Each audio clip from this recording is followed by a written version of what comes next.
Hello everyone, in this video I'll be doing a build guide for the Way of the Windwalker Monk subclass mod made by Havsglimt here. This is really cool and you can empower your strikes with Lightning Fury. Now, this is loosely based on the World of Warcraft Monk specialization, so if you recognize the name, it's kind of similar to that, but it's got its own Baldur's Gate 3 spin on it. So, with this we get our Flurry of Blows obviously at level 1 as a monk. Now, I'd actually recommend the best stat spread here is actually to go build around Wisdom as well as Constitution and Dexterity.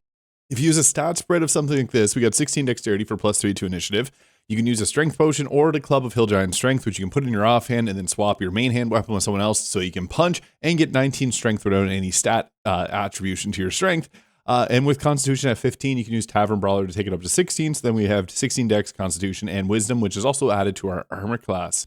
Level 2 gives us our Patient Defense, Step of the Wind, Dash, and Disengage, but it's level 3 that we get to choose our subclass here. So there's also the Mistweaver here, which is a healing focus subclass by Havsglimt. I'll be covering that in the future, but the Windwalker is our today's focus. So, the Rising Sun Kick, you've learned how to infuse your strikes with the essence of Zuin, the White Tiger. When you make an attack, you may do a follow-up Rising Sun Kick to attack the target more vulnerable to your impending attack.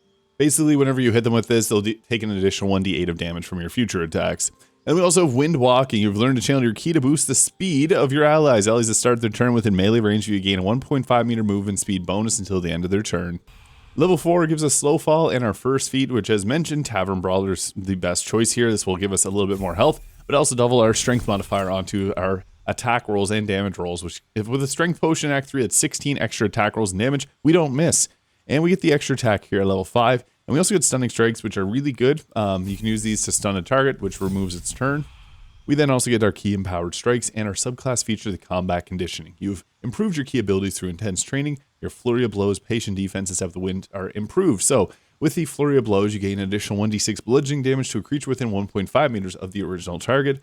With the Deepened Harm, when you use Patient Defense, you get a 1d6 bonus, plus your Wisdom modifier, temporary health. And the Flying Dragon Kick, when you use the Step of the Wind, your next attack that you do at melee until the end of your next turn will deal an additional 1d6 of bludgeoning damage and knock the target prone on a failed strength saving throw. Pretty nice, giving your previous abilities even more benefits here. Level 7 gives us our Stillness of Mind and the Evasion, which would make you take half damage from a dexterity save like Fireball. And if you succeed on the save, you now take no damage instead of half. It's pretty nice. Level 8 gives us another choice in ability scores. I really like the alert feat on a monk. Getting them to go first and then clear the board and maybe make another character in your initiative order go next is really good. Alternatively, an ability score improvement on dexterity also works great. Level 9 gives us our advance on armored movement and the Wind Walking. The movement speed bonus granted by your Wind Walking feature is now increased by 3 meters, so your team now gets that extra 3 meters movement speed whenever they start their turn within 1.5 meters of you. Purity of Body, immunity to poison. Pretty nice. Now we will take this to level 12. You can keep this, we'll take it to level 20. You can keep this at level 12 if you prefer, but there are some abilities all the way up to level 20 that I want to showcase. Doesn't really matter. It's going to be more powerful, obviously, you go up higher, but you can still beat the game with the base 12 of this. So level 11 gives us the Touch of Karma. When you take damage from a creature within melee range, you can gain resistance to that damage and reflect the damage dealt back to the attacker, which is pretty good, obviously. There's also this Act 3 item that you can get that'll give you another reaction, so it really just depends what you would prefer to do. If you are not going to take a lot of damage, it may be better to actually do a riposte, but this is for, I guess, whenever you take damage, the other one's for when they miss you, so you do have an option at any point. So this makes it actually a pretty good build if you want to use the Duelist Prerogative on, because that'll give you 2 reactions to stack up a lot of extra damage. Level 12 feat, we'll get that dexterity boost for more armor class and initiative. Level 13 gives us the Tongue of Sun Moon, which is from the level 13 to 20 mod. You learn to touch the key of the other's mind so you can understand all spoken languages. Still not sure what that really does, but level 14 gives us our unarmed movement. Movement speed increased by 7.5 meters when we're not wearing an armor or shield, so we actually can zoom around the battlefield pretty quickly. We also now get a Wind Walking bonus up to 4.5 meters. That'll boost up our teammates' movement speed at the start of the turn. Level 16 gives us another feat. I like going all in on dexterity. I feel like a dexterous monk just makes sense. And paired with the strength potion, we have our physical stats buffed up. Level 17 gives us a very powerful ability with the Strike of the Wind Lord. This does a 3d12 lightning damage and a 44 conditional lightning damage. You become blessed by Al Akir to the Wind Lord to be given a sliver of his power to channel in your attacks. When you hit a creature with an attack, you may spend 6 ki points to empower yourself and deal an additional 3 to 16 lightning to all creatures in front of you. It doesn't say it here, but then your next attacks will continuously keep having that 44 of lightning damage as you continue to keep attacking. Pretty crazy. this is also going to eat up your reaction. So just a heads up on that. So that's something you might want to keep in mind whenever you're going to use that as, yeah, you only get 1 reaction per turn. Our movement's now 9 meters at level 18. For our level 19 feat, I really like the tough. This will give us 20 or 40 extra health overall, which is a huge boost to our resource that is health. And once we get to level 20, we have perfect self. So whenever you roll for initiative and you have no key points remaining, you get 4 key points. This is not useful at all because you should always long rest if you're running low on key points or short rest. As for gear, the Scabby Pugilist Circlet gives you increased damage if you're surrounded. I also like, if you want to go zoomy around the battlefield, the haste helmet here. I'm not sure why the tooltip won't pop up, but yeah, whenever you have the haste helmet here, it gives you an additional 3 meters movement speed, and that is really nice as well. Cloak of Protection is a good choice if you do Dark Urge, use a Deathstalker Mantle. I have the Vest of Soul Rejuvenation. You get this in Act 3, extremely powerful because that gives you the greater Kashigo counter to attack an attacker that misses you, and you also get healing whenever you succeed on a saving throw, and a +2 to armor class. We got 23 AC, which is pretty decent, 3 from our Wisdom, and 5 from Dexterity. That's why I like going high in Dexterity. I also have the Evasive Shoes, but if you chose to spec around your Wisdom instead of Dex, the boost of Uninhibited Kashigo can be nice because this will add your Wisdom modifier to damage. That's only going to be a +3 or +5, so it's not super high damage. However, with Flurry of Blows, you attack twice, so that's obviously pretty good. And we also got the Evasive Shoes there, giving us +1 to armor class. I have the Cryptlord Ring for the free critical hit that we can get off, or I guess with Cryptlord Ring on, free Undead. The Killer Sweetheart is what I meant to put on there with the free critical hit per long rest. And then the this Ring of Protection here gives us increased armor class overall. Crusher's Ring for more movement speed as we're really fast is nice. And the Shadow Cloak Ring can be pretty nice too if you're lightly obscured, which is a lot of different areas. That can be pretty effective as well. And you can even throw on the Ring of Flinging and throw on Nyrulna as our main weapon because we got Tavern Brawler, so we get extra bonus damage on this. It actually is really strong to throw because it has that thunder damage as well. So that can be a fun choice too. And yeah, the Gloves of Soul Catching are very powerful here just for that extra 1d10 of force damage. However, earlier on in the game, you got like lightning gloves that you can grab and fire gloves. So I'd prefer the lightning gloves, but these are just really good too.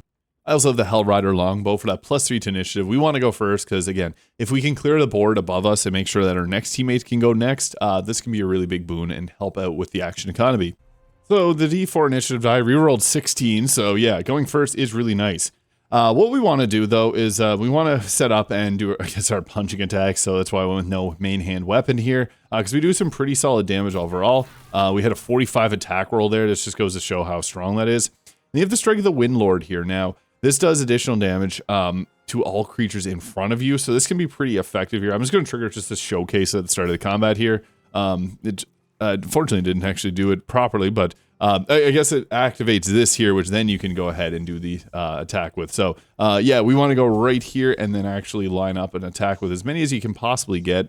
I actually triggered the greater Kashigo counter, which I like actually on the first turn of combat to trigger this if possible, because this then gives you a free punch, and then you can actually activate the Strike of the Windlord again if you wanted to. But I guess 2 reactions would be nice because I would run around just proccing those there. We'll go with this attack here, and we'll hit both targets here. So that's lightning damage. That was enough to finish off 2 of them there.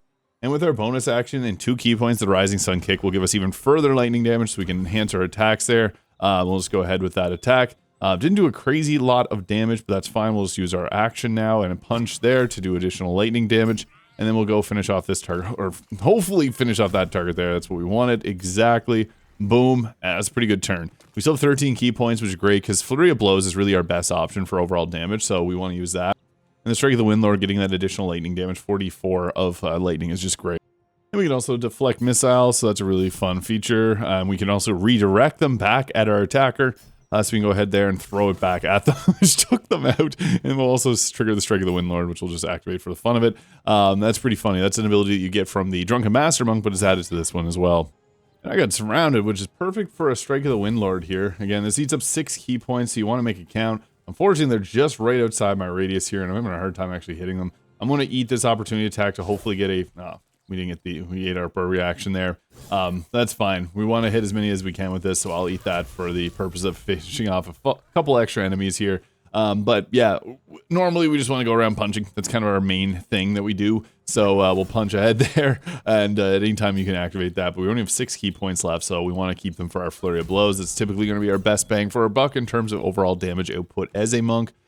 So yeah, I guess this will probably mind break me, but I'm going to do it anyways just for the love of the game. Yeah, it mind broke me, unfortunately. All right, so we'll eat up our key points here doing Flurry of Blows. Hopefully finally hit somebody. That gave us the strike of the Windlord there, but unfortunately we can't do that. The nice thing is though that 44 is actually applied twice onto our flurry blows, which ends up actually pushing it past 100 damage per potential, which is just crazy.